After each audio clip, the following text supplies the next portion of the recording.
สบายดีท่านผู้ชมที่เคารพต่อไปสถานะส้มข่าวจากสถานีโทรภาพแขวงเซกองกองประชุมสรุปเวียกงานกวดกาทั่วแขวงประจำปี 2023 และทิศทางแผนการ 2024 กองประชุมสรุปเวียกงานกวดกาทั่วแขวงเซกองประจำปี 2023 และทิศทางแผนการ 2024 ได้ไขขึ้นในวันที่ 2 พฤษภาคม 2024 นี้ที่สโมสรแขวงเซกองภายใต้การเป็นประธานของท่านเหล็กไหลศรีวิไลกรรมการศูนย์กลางพรรคเลขาพรรคแขวงเจ้าแขวงเซกองปริญญาเอกสมนิตสิริบุญเลี้ยงกรรมการประจำพรรคแขวงประธานกวดกาภาครัฐแขวงเซกองมีคณะประจำพรรคแขวงกรรมการพรรคแขวงแขนงการกวดการัฐคณะกวดกาพรรคขันแขวงเมืองและคณะกวดกาหากฐานพรรคเข้าร่วมท่านปริญญาเอกสมนิตสิริบุญเลี้ยงมีคำเห็นกล่าวเปิดกองประชุมครั้งนี้ว่ากองประชุมครั้งนี้มีเนื้อในที่ควบคุมการจัดตั้งปฏิบัติเนื้อในกองประชุมเวียกงานกวดกาทั่วประเทศประจำปี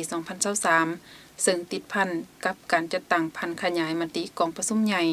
ครั้งที่ 11 ของพรรคและมติ 10 ขององค์คณะพรรคแขวงเซกองในคงเขตความรับผิดชอบของเวียกงานติดตามกวดกาใน1 ปีผ่านมาภายใต้การนำพาสีนำของศูนย์กลางพรรคโดยเฉพาะแม่นการสีนำอย่างใกล้ชิดของคณะพรรคแขวงพร้อมกันนั้นคณะพรรคและคณะกวดกาแต่ละคันได้เอาใจใส่สีนำการเคลื่อนไหวติดตามกวดกาแก้ไขสภาพจอทอต่างๆในกงจักการจัดตั้งและในทันแถวพนักงานสมาชิกพรรคปรับปรุงการจัดตั้งพรรคให้ปลอดภัยเข้มแข็งนักแน่นเฮ็ดให้การคุ้มครองรัฐมีประสิทธิภาพสูงขึ้นกองประชุมเวียกงานกวดกาครั้งนี้จะได้พร้อมกันตีราคาขึ้นด้านดีด้านอ่อนและสรุปปัญหาตัวจริงจากการจัดตั้งปฏิบัติเวียกงานติดตามกวดกาใน1 ปีผ่านมาและขาดหมายกองประชุมครั้งนี้แม่นการค้นคว้าปรึกษาหารือปัญหาต่างๆให้เลิกซึ่งถูกต้องตามความเป็นจริงและมีความเป็นเอกภาพสูงต่อผลสำเร็จที่ญาติมาได้ก็คือการตีราคาด้านที่ยังเป็นจุดอ่อนขอคงค้างที่จะต้องปรับปรุงแก้ไข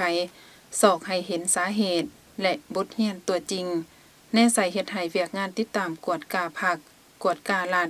สกัดกั้นและต้านการสอราดบังหลวงอยู่คันแขวงและเมือง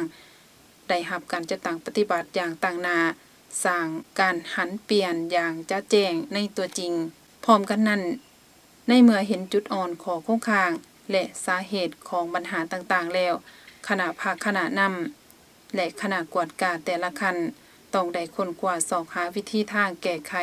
เพื่อเฮ็ดให้เวียกงานติดตามกวดกาและต้านการสอราดบังหลวงได้ดำเนินไปอย่างแข็งแรงและกลายเป็นความรับผิดชอบโดยกงของคณะพรรคและคณะนำทุกคัน